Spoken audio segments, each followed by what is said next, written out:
Good morning, everybody. Welcome to another read aloud of Hatchet. Yesterday, we heard a plane, a rescue plane, but it didn't see us, and it was pretty devastating to Brian. Today, let's see if he can get out of that funk. We've got our nice cow cup, little moo.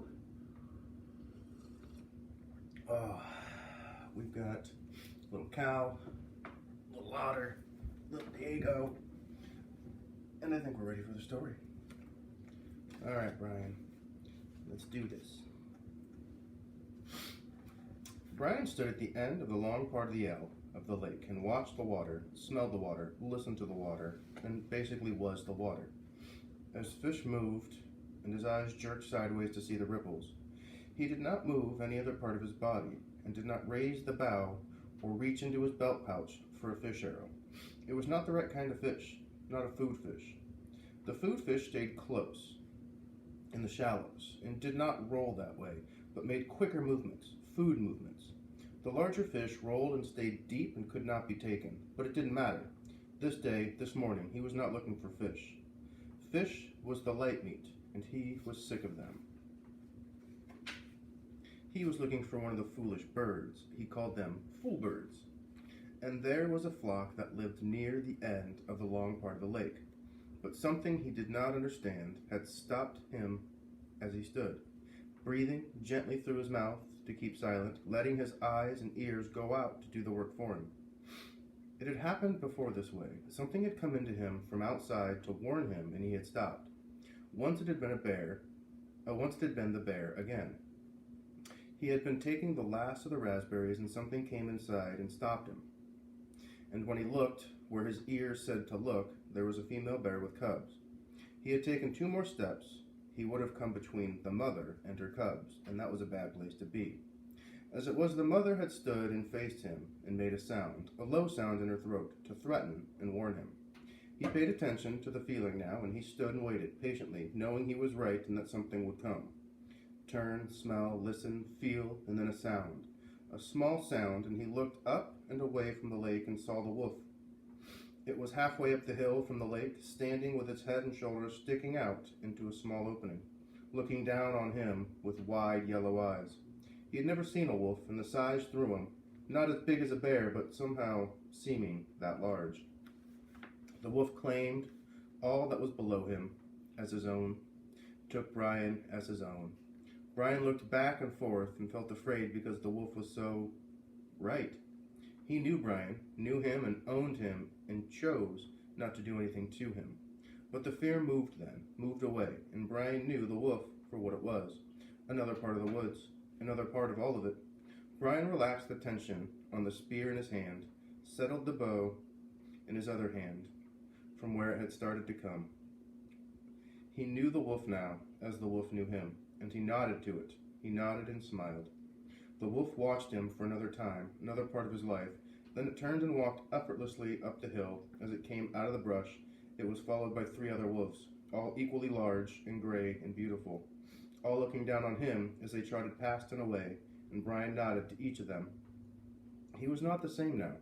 The Brian that stood and watched the wolves move away and nodded to them was completely changed. Time had come, time that he measured but didn't care about. Time had come into his life and moved out and left him different. It measured time. 47 days had passed since the crash. 42 days, he thought, since he had died and been born as the new Brian. When the plane had come and gone, it had put him down, gutted him, and dropped him and left him with nothing. The rest of that first day, he had gone down and down until dark.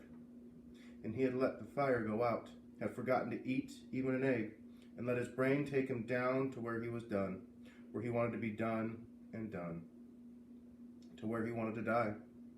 He had settled into the gray funk deeper and still deeper until finally in the dark he had gone up on the ridge and taken the hatchet and tried to end it by cutting himself. Madness, the hissing madness that took his brain. There had been nothing for him then, and he tried to become nothing, but the cutting had been too hard to do, impossible to do. And he had at last fallen to his side, wishing for death, wishing for an end, and slept, but didn't sleep. With his eyes closed and his mind open, he lay on the rock through the night. Lay and hated and wished for it to end, and thought the word cloud down through that awful night. Over and over the word, wanting all his clouds to come down.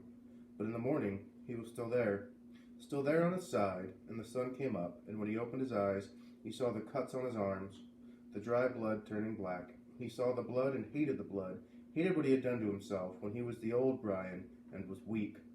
And two things came into his mind, two true things. He was not the same. The pain passing had changed him. The disappointment cut him down and made him new. He was not the same and would never be again like he had been. That was one of the true things, the new things. And the other one was that he would not die. He would not let death in again. He was new. Of course, he had made a lot of mistakes. He smiled now, walking up the lake shore after the wolves were gone, thinking of the early mistakes, the mistakes that came before he realized that he had to find a new way to be what he had become. He had made a new fire, which he now kept going using partially rotten wood, because the punky wood would smolder for many hours and still come back with fire.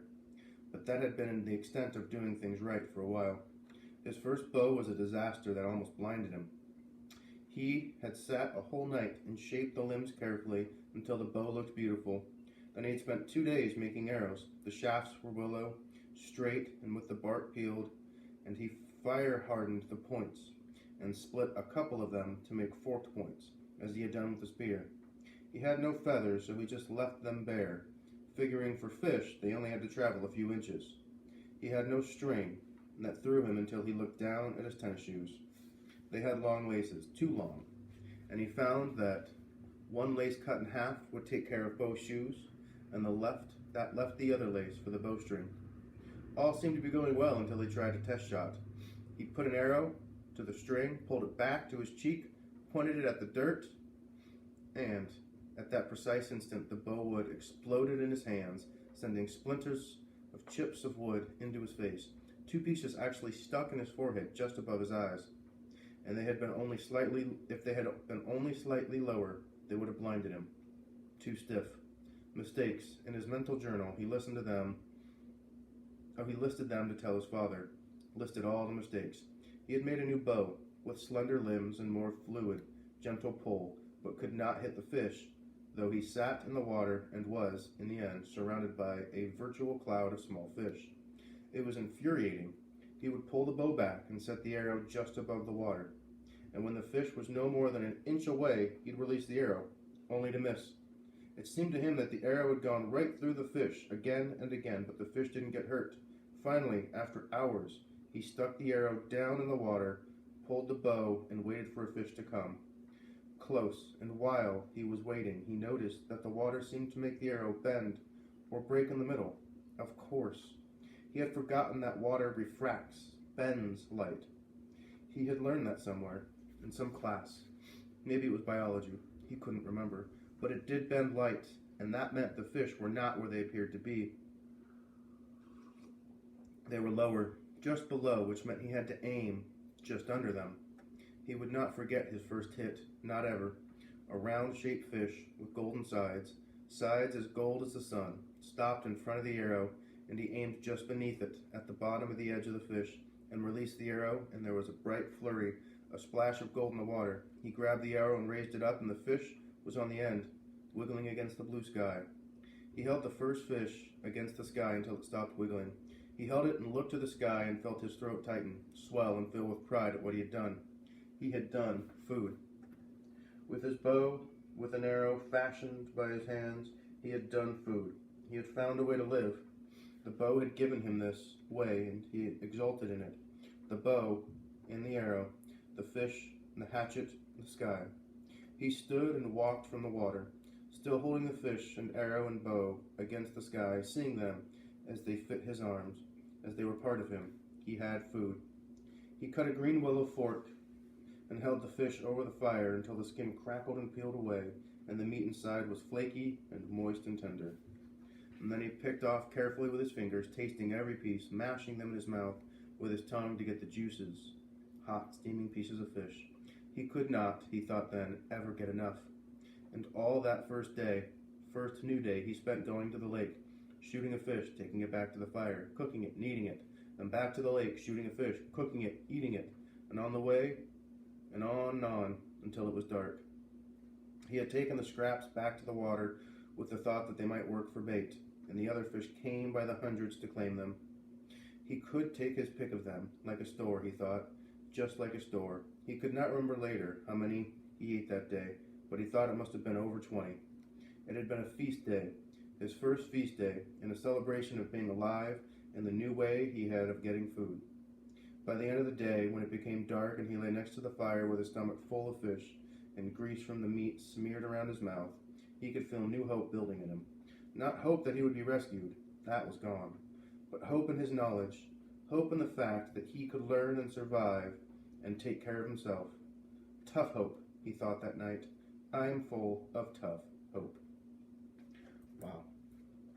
Interesting chapter.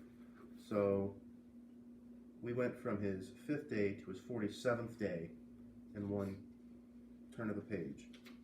So, last time when we left Brian, he was defeated, given up. And since then, he has learned to catch food out of the lake. He's not scared of wolves or bears. His hearing has kept him alive. He's calm now. Man, a month and a half on your own in the wilderness. This is getting really good. Let's see what happens next time. I'll see you then.